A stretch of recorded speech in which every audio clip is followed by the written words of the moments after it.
હવે હવે આપણે સ્વાધ્યાય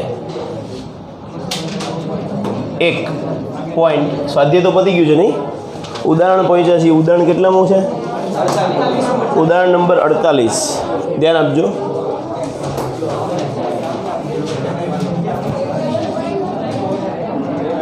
ઉદાહરણ નંબર 48 અવાજ નહીં. એમાં આપણને કીધું છે કે સાબિત કરો કે ગણ 1 2 3 માં 1 2 અને 2 1 ને સમાવતા સામ્ય સંબંધની સંખ્યા 2 છે. એક ગણ આપ્યો છે a બરાબર 1 2 3. આમાં આપણે સાબિત એવું કરવાનું છે કે 1 2 અને 2 1 ને સમાવતા સાબિત કરો કે 1 2 અને 2 1 ને સમાવતા સામ્ય સંબંધની સંખ્યા કેટલી કીધી છે? 2 છે. આવું આપણે સાબિત કરવાનું. સામ્ય સંબંધની સંખ્યા કેટલી છે? 2 છે. ચાલો અવાજ ન કરશો, અહીંયા ધ્યાન આપો. તો અહીંયા આપણને ગણ એમાં બનતા ટોટલ સંબંધ કેટલા થાય આપણે જોઈ લેવાય.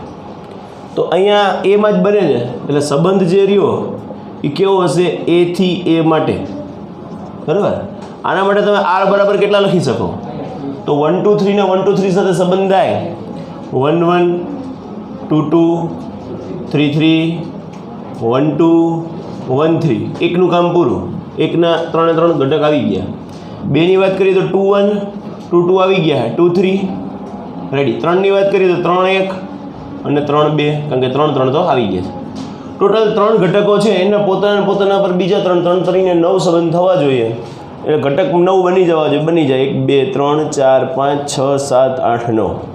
હવે આપણને શું કીધું છે કે 1 2 અને 2 1 ને સમાવતા. તો લખશું કે અવાજ નહીં ગણ એ બરાબર 1 2 3 માં 1 2 અને 2 1 ને સમાવતો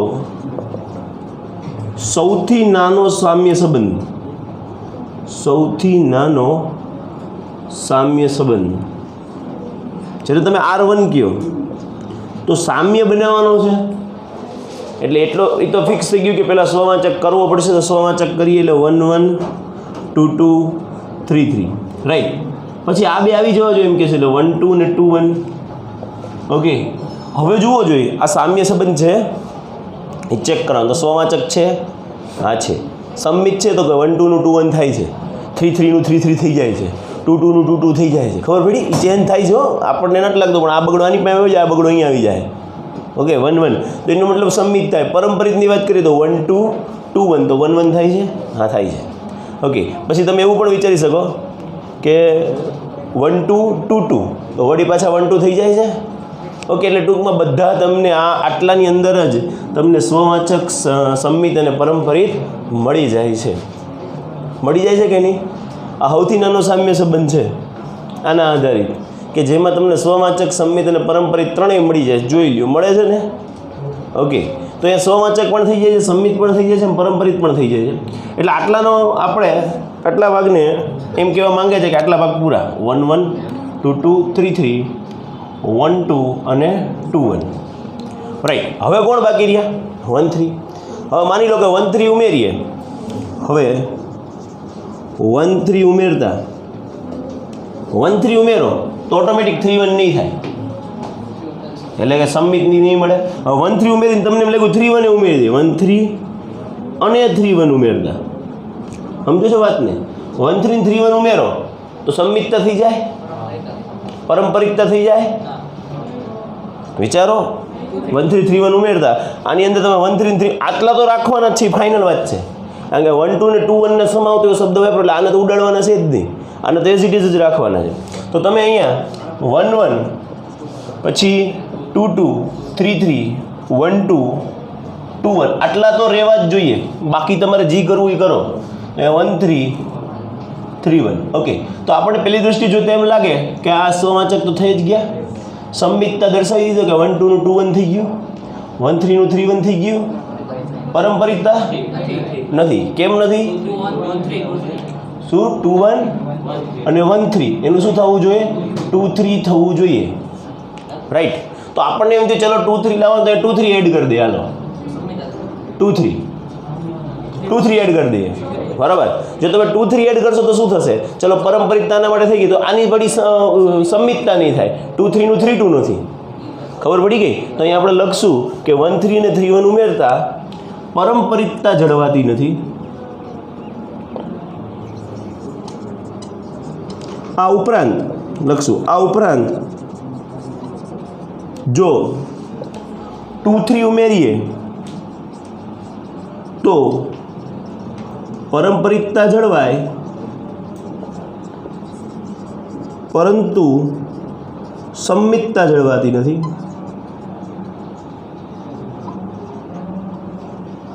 રાઈટ, સંમિતતા જળવાતી નથી.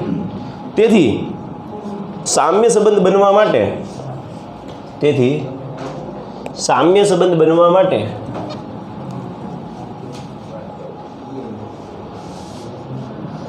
સામ્ય સંબંધ બનવા માટે એ ધ્યાન આપજો. બનવા માટે તમે એવું લખી શકો, સામ્ય સંબંધ બનવા માટે કે R1 માં બધા જ, એટલે કયા કયા 1 3 2 3 3 1 અને 3 2 તમામ ઉમેરવા પડે. રાઈટ, તમામે તમામ ઉમેરવો ને તો જ તમને સામ્ય સંબંધ મળશે. એટલે બીજો R2 કયો મળશે? R2 બરાબર શું આવશે? તો કે 1 1 આવશે, 2 2 આવશે, 3 3 આવશે. બીજું આ બે તો સમાવવાના જ હતા, 1 2 ને 2 1. ઓકે, આ સામ્ય તો છે જ, પણ તમારે બીજો કયો સામ્ય સંબંધ બને એ પણ જોવું છે. તો અહીંયા તમે 1 3 ઉમેરો તો 3 1 ઉમેરવા પડે. હવે 3 1 ઉમેર્યા તો આપણને પ્રોબ્લેમ થયો તો કયો? 2 3 વાળો. રેડી, 2 1 અને 1 3, તો 2 3 નો 2 3 ઉમેર્યા, 2 3 ઉમેર્યા તો એ પ્રોબ્લેમ થયો. 3 2 નહોતા એટલે 3 2 ઉમેરવા પડ્યા. ઓકે, તો 3 આ 3 6 અને 3 9 થઈ ગયા. હવે સ્વવાચક, સંમિત અને પરંપરિત બધા સંબંધો મળતા હોય છે, બરાબર. એટલે R2 બરાબર 1 1 2 2 3 3 1 2 2 1 1 3 3 1 2 3 અને 3 2. અને તેથી R1 સિવાય શું છે? સામ્ય સંબંધ બનવા માટે બીજો સંબંધ, એ કયો સંબંધ છે? સાર્વત્રિક સંબંધ છે, બરાબર ને? સાર્વત્રિક સંબંધ R2 બને છે. તેથી સાબિત થાય છે કે ગણ 1 2 3 માં આમાં 1 2 અને 2 1 ને સમાવતા સામ્ય સંબંધની સંખ્યા કેટલી છે? બ ગળે 2 છે. Right, easy. ઓકે, લખી નાખો. ચાલો હવે જોઈએ ઉદાહરણ નંબર 49. એમાં આપણને એવું આપ્યું છે કે સાબિત કરવું કે 1 2 પર જેનો તટસ્થ ઘટક, એટલે એ બરાબર 1 2 છે, એના પરનો તટસ્થ ઘટક કેટલો લેવાનો કીધો છે? તો કે 1.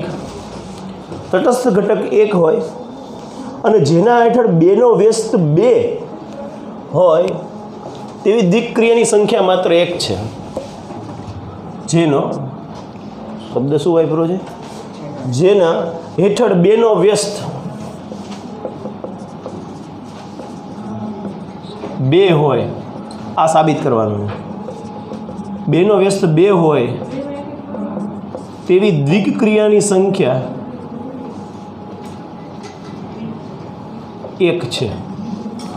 આ લોકો એકડો આમ લખો કે એમ લખો? આ એક આમ લખો. એટલે આ એકડો એટલે તમે કોઈ સંખ્યા ન સમજતા, એમ કે 1 2 3 આમાંથી એકાદી એવી દ્વિક્રિયા બને છે એમ કહેવા માંગે. બરાબર 1 નથી કહેતા. ખબર પડી ગઈ? ઓકે, હવે જો આપણને જે સંબંધ આપ્યો છે ને આના પરનો જ છે. એટલે દ્વિક્રિયાની વાત થાય છે, વસ્તુ સાચી, પણ હકીકતમાં જે સંબંધ રહ્યો ને એ તમે જોવા જાઓ ને તો A ક્રોસ, આપણે દ્વિક્રિયા જ લખી સંબંધ કરતા એટલે સ્ટાર A ક્રોસ A થી A સુધીની દ્વિક્રિયા છે, બરાબર. હવે A ક્રોસ A એટલે કેટલા થાય? તો આટલા થાય 1 2 ક્રોસ 1 2. રાઈટ, તો આવું બનશે 1 1 1 2 2 1 2 2. રાઈટ. તો તમને જે દ્વિક્રિયા છે એ કેવી મળી?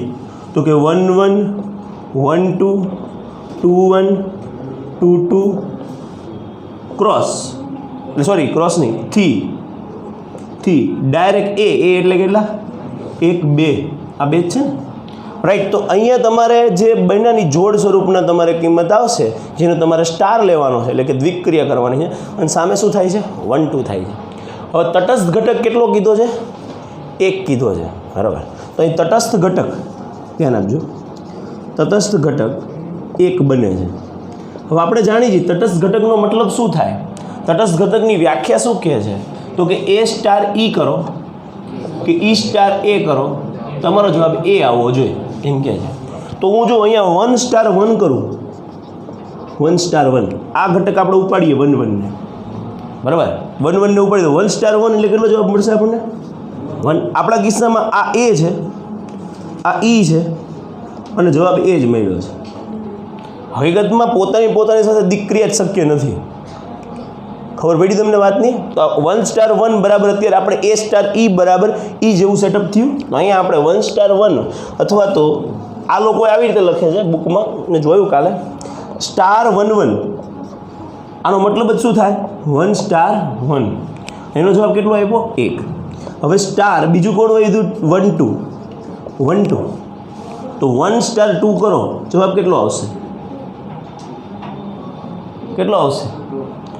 2. શું કામ 2 આવશે? કારણ કે તટસ્થ ઘટક 1 છે, એટલે આ E સ્ટાર A જેવું સ્વરૂપ થયું. E સ્ટાર A પડી ખબર? આવું થયું. E સ્ટાર A જેવું સ્વરૂપ થયું, એટલે A જવાબ થાય, એટલે A બરાબર 2 છે, તો એ 2 આવવો જોઈએ. તટસ્થ ઘટક આપણને 1 કીધું છે એટલા માટેની વાત છે, બરાબર છે. ઓકે, તો E સ્ટાર A બરાબર A વાળું સ્વરૂપ થયું. હવે 1 2 પૈતું, પછી કોણ વધ્યું? 2 1. તો સ્ટાર 2 1 લખો અથવા તો 2 સ્ટાર 1 લખો, તો અહીંયા કયું એપ્લાય થાય છે? A star E. જવાબ કેટલો આવશે? A. એટલે આનો જવાબ પણ કેટલો આવ્યો? 2. હવે શું છે? હવે છેલ્લું શું વધ્યું? 2 સ્ટાર 2. તો હવે મારે આમાં એવું કીધું છે જેના હેઠળ 2 નો વ્યસ્ત 2 હોય. હવે આમાં ક્યાંય 2 તમારે વ્યસ્ત લેવાની જરૂર નથી પડી, પણ આ એકમાં જ એવું કરવું પડ્યું. 2 સ્ટાર 2માં 2 નો વ્યસ્ત 2 હોય, બરાબર. 2 નો વ્યસ્ત કયો હોય? 2 હોય. ત્યારે તમને શું મળશે? જવાબ કેટલો? જો વ્યસ્ત હોય તો તમને એટલી ખબર પડે કે અહીંયા વ્યસ્ત સંખ્યા હોય, અહીંયા જેની વ્યસ્ત હોય મૂળ સંખ્યા હોય, તો આનો જવાબ કોના જેટલો થઈ જાય? તટસ્થ ઘટક એટલો થઈ જાય. આપણે જાણીએ તો આપણે લખી શકીએ મૂળ સંખ્યા અને એની દ્વિક્રિયા વ્યસ્ત સંખ્યા સાથે ગુણાકાર નહીં, પણ વ્યસ્ત સંખ્યા સ્ટાર લેવું પડશે, વ્યસ્ત સંખ્યા, બરાબર. તો એનો જવાબ શું મળે? તટસ્થ સંખ્યા થાય. એટલે તમને અહીંયા 2 સ્ટાર 2 જવાબ કેટલો આવશે? 1 આવશે. તો આવી દ્વિક્રિયાની સંખ્યા કેટલી મળી? માત્ર 1 જ મળી. તેથી લખી શકાય. તેથી સાબિત થાય છે કે A બરાબર 1 2 માટે, સોરી, A બરાબર, હા, એની અંદર કયા સભ્યો છે? 2 સભ્યો છે. કયા છે? 1 અને 2. તો A બરાબર 1 2 માટે તટસ્થ ઘટક 1 હોય અને જેના હેઠળ 2 નો વ્યસ્ત 2 હોય તેવી દ્વિક્રિયાની સંખ્યા કેટલી છે? 1 જ છે. એ આ છે. ઓકે, ચાલો. અહીંયા ઉદાહરણ નંબર 50, એમાં આપણને એમ કીધું છે, આપણે 50 મારેલ છે. ઓકે, 50મું ઉદાહરણ પહોંચ્યા છીએ. તદેવ વિધેય IN N થી N પરનું વિધેય છે. IN N થી N પરનું વિધેય છે. ઓકે, તો જ તદેવ કહેવાય. INX is equal two X. આ X મળે છે. ઓકે, પછી એવું કીધું છે કે પ્રત્યેક X બિલોંગ્સ ટુ N દ્વારા વ્યાખ્યાયિત છે. અવાજ નહીં, પ્રત્યેક X બિલોંગ્સ ટુ N દ્વારા વ્યાખ્યાયિત છે. પ્રશ્ન એવો છે, સાબિત કરો કે IN વ્યાપ્ત હોવા છતાં, સાબિત એવું કરવાનું છે કે જે તદેવ વિધેય છે ને એ વ્યાપ્ત છે, વ્યાપ્ત હોવા છતાં. હવે આવી સાબિતી હોય જ નહીં, આ સાચી જ વસ્તુ છે, સનાતન સત્ય છે. વ્યાપ્ત હોવા છતાં IN પ્લસ IN એટલે 2 તદેવ વિધેયોના સરવાળાનું સ્વરૂપ, બરાબર, એ આયન પ્લસ આયન જે n થી n પરનું છે એ n થી n પરનું જ આવે એ આપણને ખબર છે બરાબર. n થી n પરનું વિધેય છે. એના માટે આયન પ્લસ આયન એક્સ એટલે કે તદેવ વિધેય, બીજું તદેવ વિધેય, બે સેમ ટુ સેમ તદેવ વિધેય ઓફ એક્સ બરાબર. આના માટે તમને કીધું છે ion of x plus ion of x આવું બને છે અને બનતું જ હોવું જોઈએ. આ થાય જ તે રાઈટ, આવું બને જ તે. એમ કીધું છે કે બરાબર એક્સ પ્લસ એક્સ બરાબર 2x વ્યાપ્ત નથી. આ લોકો કેટલું બધું આપણને કહી દીધું છે 2x વ્યાપ્ત નથી. હવે એમનું કેવું એમ છે કે જો પહેલું તદેવ વિધેય વિચારો ને આયન ઓફ એક્સ બરાબર એક્સ, તો આ તદેવ છે ને તમને ખબર છે એકડો મૂકો તો 1 મળશે, બગડો મૂકો તો 2 મળશે, તગડો મૂકો 3 મળશે, આખો n ગણ મૂકશો તો સામે n ગણ મળશે એટલે વ્યાપ્ત થઈ જાય કે નહીં થઈ જાય. તો પહેલી લાઈન શું લખશું અહીં? આ લોકો કહી દીધું કે વ્યાપ્ત છે, આયન વ્યાપ્ત છે. હવે ન કીધું તો આપણને તો ખબર પડી જ જાય કે આયન વ્યાપ્ત છે. અહીં લખું આયન n થી n આયન ઓફ એક્સ બરાબર એક્સ અને પ્રત્યેક x બિલોંગ્સ ટુ n માટે સહપ્રદેશ ઇઝ ઇક્વલ ટુ વિસ્તાર ઇઝ ઇક્વલ ટુ n આખો ગણ બને છે રેડી.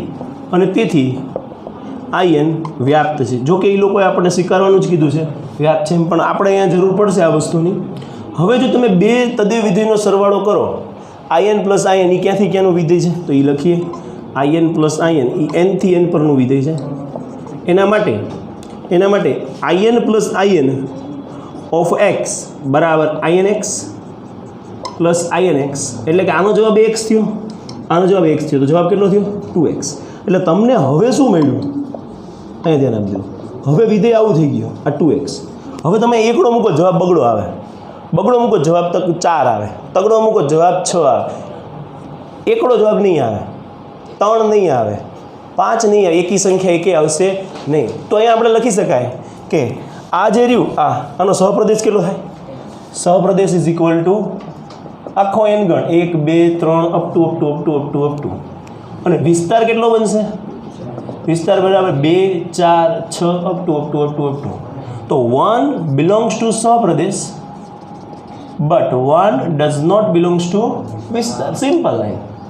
જાજી આમની જેમ કે માથાજી કરવાની જ નહીં. એકડો આની અંદર આવે છે, આની અંદર નથી આવતો એટલે તમે ખોટા છો. ખોટા પડવા માટે તો એક જ વસ્તુ ખોટી સાબિત કરવાની છે બરાબર. અને તેથી તમે શું લખી શકો 1 બિલોંગ્સ ટુ સહપ્રદેશ 1 ડઝ નોટ બિલોંગ્સ ટુ વિસ્તાર. અને તેથી આયન પ્લસ આયન એટલે કે આવડું વિધેય બરાબર 2x એ વ્યાપ્ત વિધેય નથી તેમ સાબિત થાય છે. દાખલો પૂરો. રેડી? વ્યાપ્ત વિધેય નથી. સિમ્પલ છે. ઓકે ચાલો હવે આપણે જોઈશું લાસ્ટ એક્ઝામ્પલ આ ચેપ્ટરનું, ઉદાહરણ નંબર 51. એમાં કીધું છે કે વિધેય f 0π/2 થી સ્ટાર્ટ કરીને r સુધી છે. f જે છે એ સંવૃત અંતરાલ 0 થી π/2 થી સ્ટાર્ટ કરીને r સુધી છે રાઈટ. બીજું આપણને એવું કીધું છે કે fx બરાબર sin x રાઈટ, fx બરાબર sin x. ચાલો પછી છે f નથી, હવે વિધેય બીજું બદલાય છે જે છે g પણ આ જ રીતનું છે. એનો પ્રદેશ ને સહપ્રદેશ સમાન છે 0 to π/2 થી r અને fx બરાબર cos x right, g of x right, g of x is equal two cos x. આગળ આપણને એવું કીધું છે કે દ્વારા વ્યાખ્યાયિત સાબિત કરો કે f અને g એક છે. f અને g આપણે એવું સાબિત કરો કે f અને g એક છે, પરંતુ f પ્લસ g એક નથી. દેખીતી જ વાત છે કે આ બે એક થાય કારણ કે 0 to π/2 માટે અનન્ય સંખ્યા તમને મળશે બરાબર. તો અહીંયા પહેલી સાબિતી આ છે f અને g એક છે. તો એક માટે આપણે શું કરતા f of x1 પ્રત્યેક x1 x2 બિલોંગ્સ ટુ ક્યાંથી ઉપાડવાના? 0 to π/2 માંથી ઉપાડવાના રાઈટ. 0 to π/2 માંથી ઉપાડો અને તમને f of x1 બરાબર f of x2 મળે. તો અહીંયા તમને એવું થાય sin x1 બરાબર sin x2 લખાય. અને તેથી શું લખી શકો? x1 બરાબર x2. ઓકે, તો આ તમારો જવાબ થયો. તેથી f કેવું છે? એક છે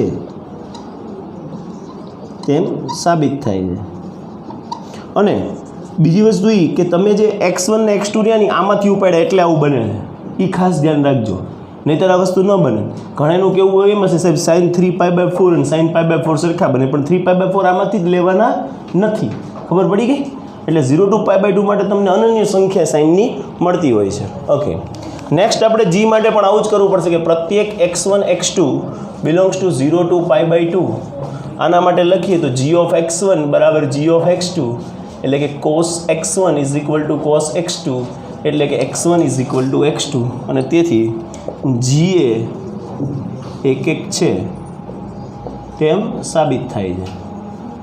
રાઈટ. હવે f આપણે f પ્લસ g જોવાનું છે. સાબિત તો અહીંયા નથી લખવાનું, તો અહીંયા લખી નાખવાનું, સાબિત થાય છે. પછી f પ્લસ g વિશે વિચારવાનું છે, એક છે કે નહીં. તો આપણે પહેલાં f plus g of x બને કેટલું એ જોઈએ. રાઈટ. તો કેટલું બનશે? તો કે f of x plus g of x, એટલે કેટલું થશે? તો કે sin x plus cos x, આટલું થશે. અને ફાયદો બહુ સરસ એ છે કે i 0 to π/2 થી r છે, i 0 to π/2 થી r છે, એટલે તમને f પ્લસ g મળશે ને એ પણ કેવું મળશે? 0 થી π/2 થી r સુધી જ થશે. ખબર પડી?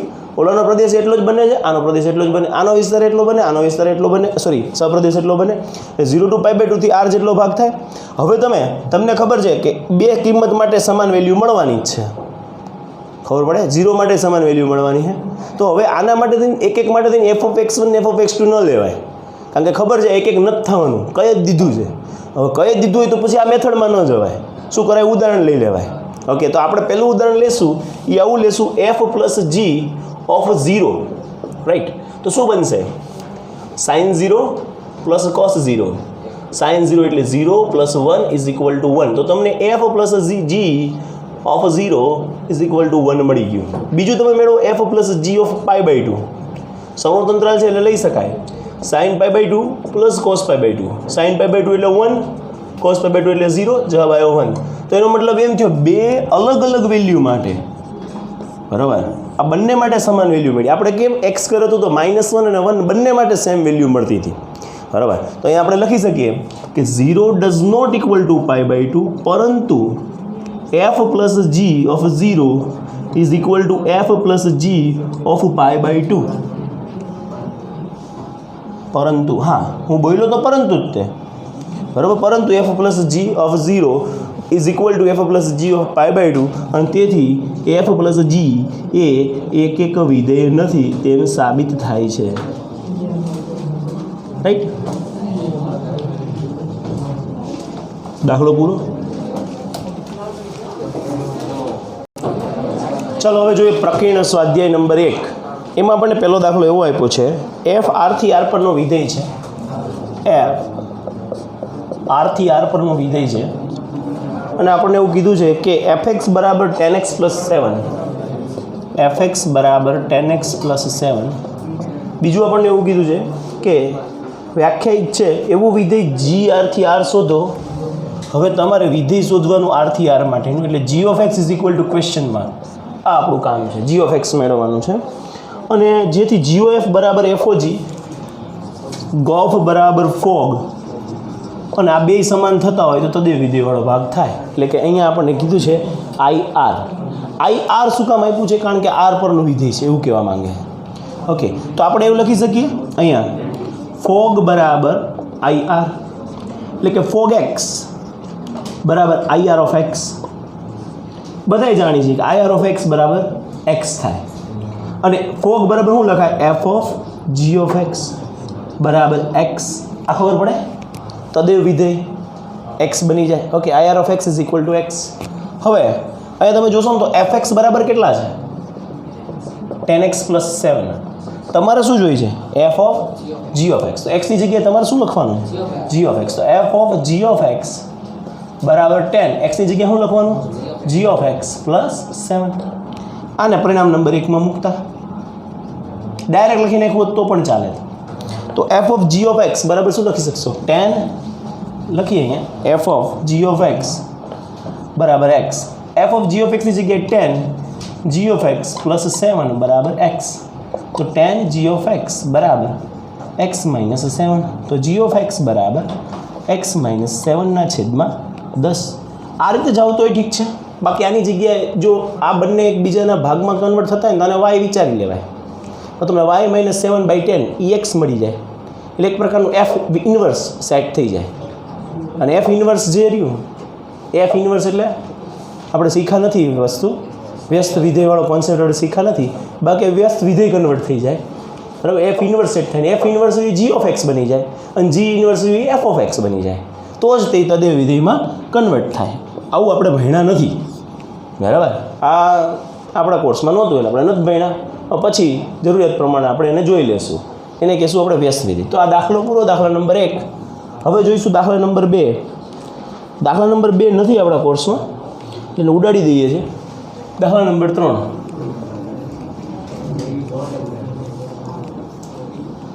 બધા ઇઝી જ છે. આપણે પછી લાસ્ટ ટાઈમમાં જેવો સમય મળશે એ પ્રમાણે આપણે આ બધા જોઈ પણ લેશું. Example number 2 sorry 3. એફ બહુ ઇઝી છે. એફ ક્યાંથી ક્યાંનું વિધેય છે? R થી R પરનું વિધેય છે. અને fx બરાબર છે, અવાજ ન કરશો, x² - 3x + 2 આવું છે ને? ઓકે, x² - 3x + 2 દ્વારા વ્યાખ્યાયિત તો આપણે fx મેળવવાનું કીધું છે. ટૂંકમાં f of x કેટલા થાય આ તમારે મેળવવાનું છે, fx, બરાબર. તો ઘણાના મગજમાં એવું હોય f o fx છે તો x જ થઈ જાય, પણ f o f inverse x નથી કીધું, f o f inverse x નથી કીધું, નહીતર x વાળો ભાગ થઈ શકે. ખબર પડી તમને વાતની? તો એના માટે પહેલાં વ્યસ્ત વિધેય વ્યાખ્યાયિત હોય ને તો એવું બને કે એ આપણે ચર્ચા પછી કરશું જ તે f of f inverse x. જો વ્યાખ્યાયિત હોય ને તો એનો જવાબ x થઈ જાય, કારણ કે આ એક પ્રકારનું f ઇન્વર્સ એટલે શું છે? g જ છે. તો અહીંયા f ઇન્વર્સ જો f નો પ્રતિવિધેય ટાઈપનું બની જતું હોય અને g of x is inverse f inverse x બનતું હોય તો g of x પણ એટલું જ થાય. એનો જવાબ કેટલો થઈ જાય? x થઈ જાય. શું બોલો હો સાહેબ, કંઈ ગતાગમ પડી નથી. ઓકે, તો આ વ્યસ્ત વિધેય વખતે આપણે થોડુંક જોઈ લેશું. 2-3 જણાને ખબર પડી છે, બાકીનાને નથી ખબર પડી. વ્યસ્ત વિધેય વખતે જોઈ લેશું. હવે f of x બરાબર શું લખાય?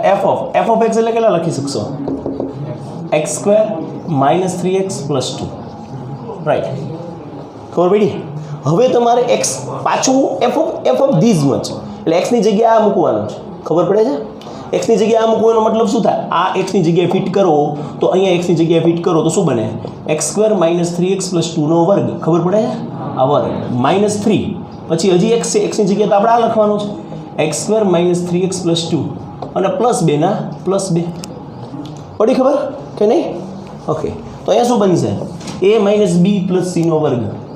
પહેલાનો વર્ગ,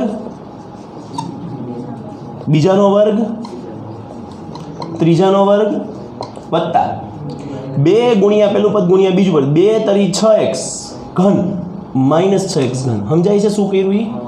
2 તરી 6x ઘન પણ આગળ માઇનસ આવ્યું. હવે 2 તરી 6 દુ 12 -12x પછી 2 દુ 4 4x² + 4x². રેડી? આ ખબર પડે છે? આવું થાય એ ધ્યાન આપજો. a + b + c નો ઘન હોય તો આવું બને: a ઘન, b ઘન, c ઘન, 2ab 2bc અને 2ca. ક્યાં વર્ગ લખ્યો? ઘન, સોરી વર્ગ આવે. હા, ઘનનું સૂત્ર જ નથી બોલે, આપણે માંગ્યું જ છે જ વર્ગનું સૂત્ર, નહીં? ચાલો હવે -3 નો વારો લઈએ તો શું થાય? -3x² - +9x -6 + 2. ઓકે, તો અહીંયા x ની 4 ઘાત 9x વર્ગ, રાઈટ? નહીં,